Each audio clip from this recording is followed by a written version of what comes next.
for one of them, that are currently in the Holy Arts Reflections virtual exhibit. It's going to be on from May 25th, 2021 to the 31st of May. So there's plenty of time to take a look, and links are in the description if you want to take a look yourself. So we're going to enter the exhibition, and So this is absolutely awesome. Congratulations again on this. This is an amazing achievement. thank you. And it's really interesting how, the minute I come in, the first things I see are my three pictures. I know. What are the chances of that? And no doubt this is the first thing that people, when they enter the gallery, will see as well. Exactly. Right. And so, what do you think of the first picture? It's the modern Tantalus. It's absolutely stunning. It's just, it's magnificent because there's these different textures and different colors and compositions and contrasts that are going on. It feels like this wonderful piece of modern art. It feels very, very 20th century. There's a bit of we have some realism going on, but then we have some of, like, Gauguin kind of influence with the colors and the bold use of them, the marble and everything. It's absolutely amazing. Right. Thank you so much. I really enjoyed using Verbal app to put in the animation because I think it really brings the picture to life. It does with that shimmering quality, and there it is. It's absolutely stunning. It It really is, is. yeah. I mean, and just the colors you used were just beautiful. I think most people would have gone with, a blue palette, but you went with this beautiful fuchsia and red induced palette with magentas, and I think it makes a for brilliant sunset, and sort of a fiery red color to contrast, yet it's so cohesive. Right, exactly. So, what do you think of the piece itself? It is about Joel Like and his problems with, self denial and everything. What do you think of the fruits hanging near him and the fact that he is not wearing any clothes and tied up? Which kind of sounds, inappropriate, but but it's not. It's supposed to be symbolic. yeah.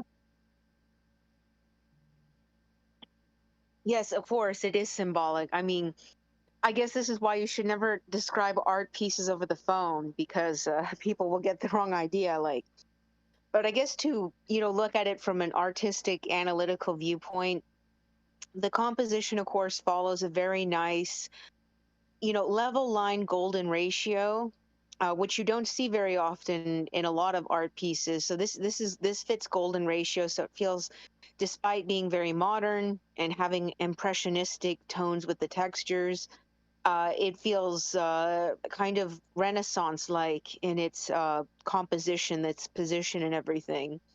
Um, you didn't have with the symbolism of Joel.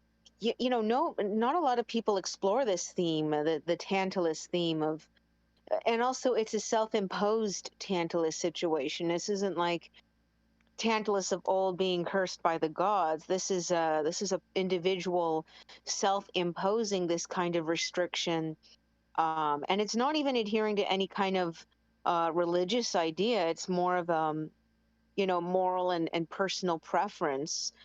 Sort of one's own personal restraints that can be either produced by hubris or just complexes that people have that create these restrictions within themselves. Absolutely.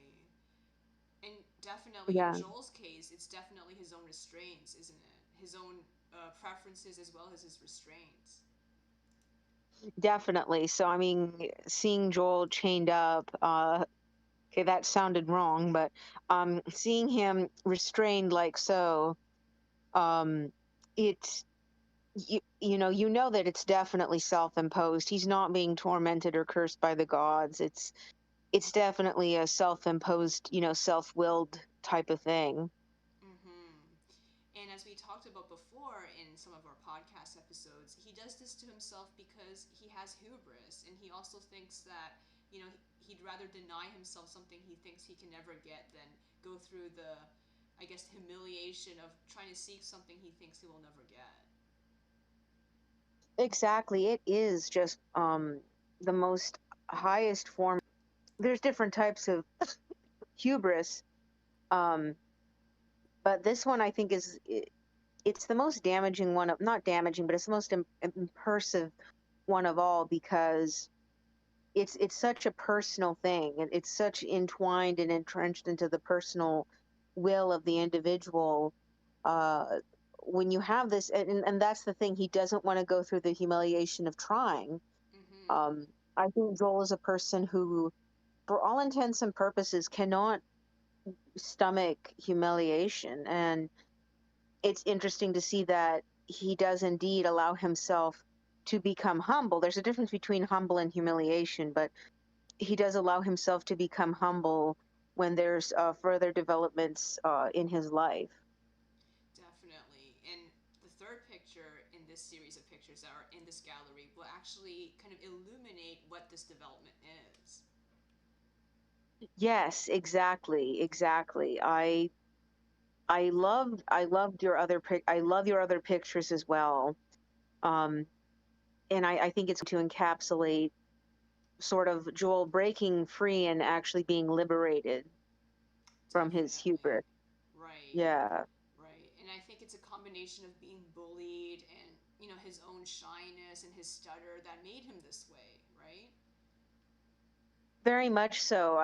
It's that contribute to these sort of things, because you can have these internal factors, but a lot of times it's external factors that influence them. I mean, one may be a very proud, or, kind of reticent person, but, when you've been bullied, when you've suffered a very, let's just say, tense home life, and, you're faced with an impediment that only increases attack from both of these things.